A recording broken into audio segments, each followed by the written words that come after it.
this is the beginning of the Egypt level.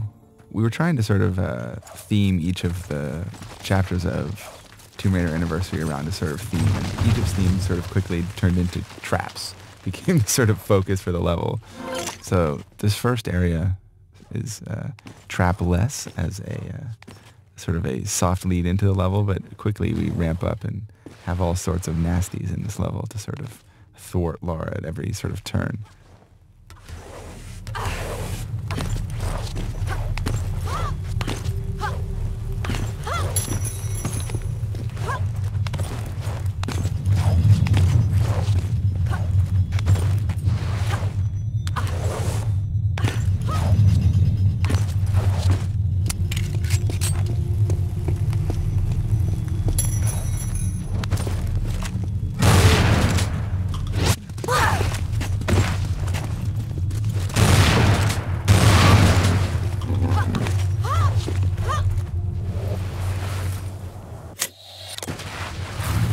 In the original, this was pretty much the whole Egypt area was supposed to be around this one room, and the goal was we're going to put Sphinx in.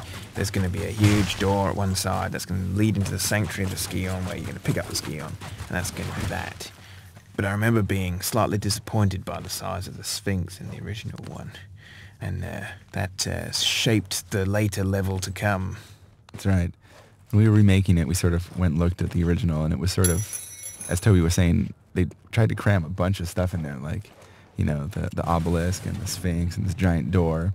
So when we were remaking it, we wanted to sort of add some symmetry to the room and a little bit of balance to it, so it didn't seem such like an architectural hodgepodge. So we duplicated the Sphinx and put one on the other side and sort of aligned the room along a central axis, sort of anchored by that big pillar in the middle. So I think it sort of gives the room a little bit more believability while keeping sort of all the thematic and sort of important elements in there.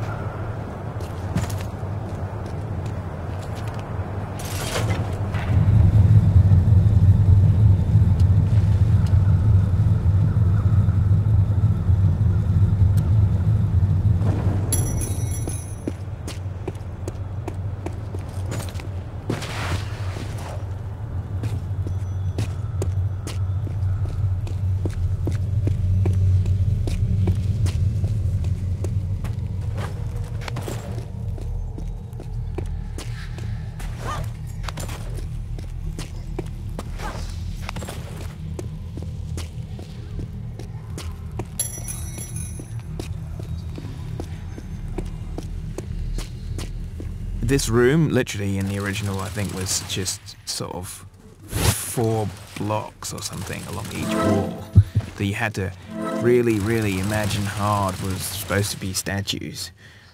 Living statues, because obviously based on the old Karnak pharaohs. And it's really good to see that, you know, actually you can now be able to do justice to the concept of having these sitting chaps around the room. Yeah, and we really liked the idea of the statues moving very early on, so that sort of became the theme of how we wanted to recreate this room, was put the statues in, but then make them move about. That's the theme of this whole Egypt level, isn't it? You guys are going to move crazy. It's good.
sort of another one that we sort of did a good deal of repositioning of sort of the elements of the room to give the room sort of more symmetry and make it sort of feel and have a sort of a common theme to it. The original sort of had the temple of Bastet, the Egyptian cat god, sort of off on the side from where you entered the room, and we really wanted to make that the focus this time. So we sort of shifted things around and put it right when you come into the room to sort of give you a more impressive reveal of the space. Other than that, we sort of have kept most of the theme of this area the same. Yeah, it's pretty good because I think that Egypt, for the most part, was sort of the least sort of fictionally coherent of the levels, and the remake has actually really kept the spirit of the original while actually making it a lot more real.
Originally, this was pretty bland area.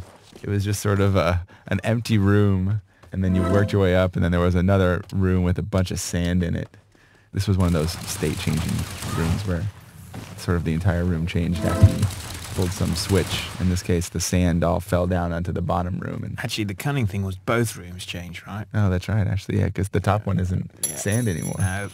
That's right. So this was then you would do that and hop out once the sand had fallen through. So we liked the idea, but we wanted to sort of spice it up a little bit. So we created this scarab puzzle here to sort of just provide a little bit more visual interest to the room and a little bit more challenge.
In the original game, the idea of this room was basically to you come into a room and there's these six blocks and you can pull them out and it's basically either a reward or a punishment. And actually they were all punishments apart from one, which was the thing you were here to grab. And I kind of thought that was just it's you know, I don't know, it seemed like a fun sort of little thing to do. But at the end of the day, once someone's died a couple of times, or once someone reads anywhere, you know, which one is the right one to pull out, then there's no real puzzle to it. So obviously you guys did something different this time.